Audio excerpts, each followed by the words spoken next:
Good morning, Canada. And of course, mabuhay ang lahat ng Pilipinong inaabot po ng ating vlog ngayong araw na to, December 5, 2024, Huwebes. Ayan, ito po yung Kabayan Mondatol.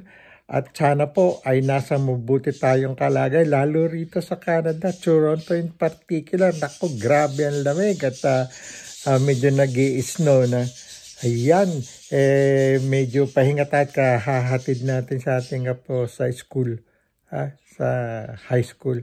At any rate, ano ba ang pinakamalaking balita? Ay, maraming malaking balita po ngayon. Eto, meron pang ikatlong impeachment na ihahain sa Kongreso next week o Lunes, Martes. At pag-iisahin na lang yun ng Sergeant at Arms ng House. Sabi niya, pinanood ko ngayon lang yung kanyang statement bago ipasa sa Speaker of the House upang talakay na kung uumpisahan na itong impeachment na to. Pinanood ko rin si Chis Escudero sa kanyang speech sa Senado na kapag isinampa na sa Senado ang formal complaint na galing sa lower house, sa House of Representatives, ay uobligahin na ang mga senador na member ng impeachment o Justice Committee upang pag-usapan na yan. Nako, walang kapigil-pigil na yan. Sapagkat sa Kamara po, sa lower house, kailangan lang po ang 1/3 vote ng lahat ng member. Ilan ba member ng House of Representatives ngayon? 19th Congress, 318. 318 po ang membro niyan. Ngayon, 1/3 noon is 106. 106 ang kailangan pumirma para apurbahan ng impeachment proceeding o case against the Vice President Inday Sara Duterte. At pag nakapirma na yun, after deliberation, ay padadala na yun sa Senado. Ganyan-ganyan po yung nangyari kay Chief Justice Corona. December din yun. Ipinail yung impeachment, natapos yata yun mga April or May. Kaso walang eleksyon nun, kaya dire-diretso. Ngayon magkaka-eleksyon po ngayong Mayo. Second week ng yata ang eleksyon Monday. Ang eleksyon sa 2025 mga senador hanggang konsehal ng bayan. Siyam na senador yata yung tatakbo re-electionist. Paano na yun? Ika nga. Itinanong kay Cheese. Walang magagawa yung yun. It's up to them kung gusto nilang umattend ng deliberation ng impeachment kapag nasa Senado na. Kung ako sa kanila, ba't ako lalabas pa? Televised nationwide yung hearing ng impeachment. Araw-araw yun. O deliver na sila sa pangangampanya. Hindi pa gagastos, ika nga. Pero alam nyo ba mga kababayan, marami akong mga kaibigang nandyan sa Kongreso hanggang ngayon, mga congressman. Yung iba talagang re-electionist. Marami silang re-electionist. Ngayon, sinasabi nila kaya nilang kumuha ng 106 na signature sapagkat majority ng members ng Kongreso sa lower house ay magkakasamang partido under Bongbong Marcos kay President. And the problem is, sabi nga nung una, ayaw ni Presidente Bongbong na ituloy ang impeachment kay Sara. Hindi natin alam kung is it a ploy, taktika para after niya sabihin yun. Kita nyo, nag-file kagad ng impeachment. Yung akbayan tsaka 17 sari-sari o magkakasama iba-ibang sektor ng lipunan sa Pilipinas. May mga madre, may mga professional, abogado, doktor, lahat nag-file. Pinangunahan nyo na dating Senador Laila De Lima, siya naging spokesperson. Pinakulong ka ni Duterte ng almost 7 years. Payback time sa kanya yon. Afterwards, 1 linggo, nag-file na naman ng isang impeachment complaint ang Makabayan Black. 70 ang signatory. Isa lang, betrayal of public trust. Isang ground yun for impeachment. Dahil kasama rin yung paglustay ng pera ng bayan, confidential fund, hindi ma-explain. Kaya nga inimbestigahan ng Senado, Quadcom. Galit na galit yung mga Duterte sa army, ika nga. Sa Quadcom, sapagkat nakita ron, yung pumirma ng resibo, Mary Grace Piatos, inimbestigahan nila yan. Kokoy Villamet, iba pa. Yung Mary Grace Piatos lumabas talaga na hindi totoo. Walang record sa PSA. Alang kapanganakan na lang birth certificate, alang Mary, pati nga death certificate, wala eh. Ibig sabihin, fabricated yun. Sino pumirma ron, hindi alam. Ayaw namang matindi Sara Duterte sa hearing. Ngayon, mai-explain ba niya? May certification ng Philippine Statistics Agency. Walang Mary Grace Piatos. Ilan milyon yun? Ang dami-daming mga resibo iniimbestigahan ngayon. Isang malaking ground for impeachment. Okay, hintayin po natin yung pangatlong impeachment. Meron pa pala.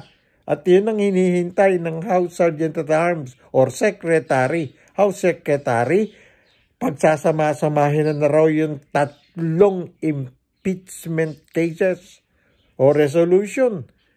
Monday yata o Tuesday, nandyan na yan. Sasampa na kay Martin Romualdez. Anak ng dragon, Maring Sendang. Alam nga naman natin na hindi pa may threat na pag namatay siya, sabi ni Sara Duterte, patayin ng kanyang nakausap na tao. Si Presidente Bongbong, si First Lady Luisa Raneta Marcos at si Speaker Martin Romualdez. Kay Martin Romualdez ang approval. Nung impeachment na isasampa na ng House Secretary sa next week. Ng dragon, dire-diretso na yan. Isa lang. Ang nangyaring matindi kanina, magrarally umano ang Iglesia ni Cristo. Inihahanda na. Pinanood ko yung statement ni Katonying. Alam mo si Katonying, Iglesia ni Cristo yun. Si Marcoleta, Iglesia ni Cristo yan. Lalo si Marcoleta, tumigil na siya ngayon sa pagdidepensa kay Sara. Hindi sa nag-iisa siya. Majority nga yung mga kalaban niya sa Quadcom kompleto na ng mga resibo Palagay ko yung Quadcom ang maghahabla ng 3rd impeachment kay Sara sa next week. Kaya hintayin po natin yun.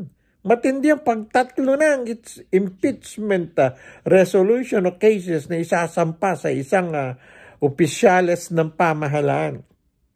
Paniguradong uusad yan. At ang Senado walang magagawa kundi dinggin yun. Kapag katungkulan lang na ini-explain ni Senate President Chis Escudero. Nako. Bakit ba makikialam ang Iglesia ni Cristo? Pabordo sila kay Presidente Bongbong. Pabor. Sapagkat nag-declare daw si Presidente Bongbong na ayaw niya ng impeachment at maraming problema ang bansa. Isa nga sa problema Vice Presidente. Pero yung gusto niya pagutan ng ulo Presidente. Huhukayin ng abo ni dating Presidente Ferdinand E. Marcos Sr. at itatapon sa West Philippine Sea. Anong klase yun? Tapos ito ngang huli. Pag namatay siya, may kinausap na siyang assassin. Ala naman doon sa sinabing assassin. Ano tawag doon? Sa kinausap niyang taong binayaran panigurado. The problem, yung pinasinasabi ni Vice President Sara, Kung patay na siya, susundin ba siya nung kinausap niya kapag hindi niya nabayaran? Baka binayaran na niya. Posibleng gano'n. Magkano ibabay niya? Sabagay, maraming pera yung mga yan.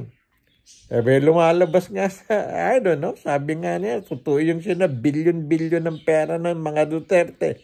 Wala naman akong alam ng mga businesses ng Duterte. Paano naging bilyonaryo yan? Paano naging milyonaryo yung mga anak niyan? Politika lang ang alam nila. Dati ako supporter niya. Tumigil na ako Dahil nga sa ginawa ni dating Presidente Digong, laging tinatawag na bangag si Bongbong. Naririnig niyo pa yung mga salita ng loyalista. Kung bangag yan, kung adik yan, hindi na marunong magsalita ng diretso ang mga super addict at bangag. Presidente yan, hinahangaan sa buong mundo ngayon pag nagsalita yan sa mga gatherings. Kaya nga nakakakuha ang Pilipinas ng maraming investor because of the trust sa ating Pangulong Bongbong Marcos. Kaya yung sinasabi na Iglesia ni Cristo magrarally, kung pwede, ako dami kong kamag-anak na mga Iglesia ni Cristo sa Jaén Nueva Ecija. I don't know, ayaw nilang kumibot. Tinatanong ko naghihintay sila kung ano ang mangyayari from the top. Huwag sanang makialam sa problema ng gobyerno. Kita nyo ang Kingdom of Jesus Christ. Si Pastor Quiboloy, nakialam ng todo. O ngayon, nakakulong. Ang daming kasong ginawa. Tinigilan na ng mga member ng KOJC ang pagsuporta ng tuluyan kay Quiboloy. May nagawa ba sila ng ikulong? Wala po. Naghihintay sila ngayon ng hearing. Kahit pabor kayo kay Presidente, huwag na po ninyong pakialaman ng trabaho ng Kongreso, Legislative and Justice Department. Sana lang po, mga ka-RD Manalo ng Iglesia ni Cristo, pabayaan natin gumulong ang batas para sa nakararaming mamamayan. Hihintayin po natin yan ang pagsasubmit na ikatlong impeachment case against sa Vice President next week. Mga Lunes, Martes, nakasampa na yan, 3 impeachment cases.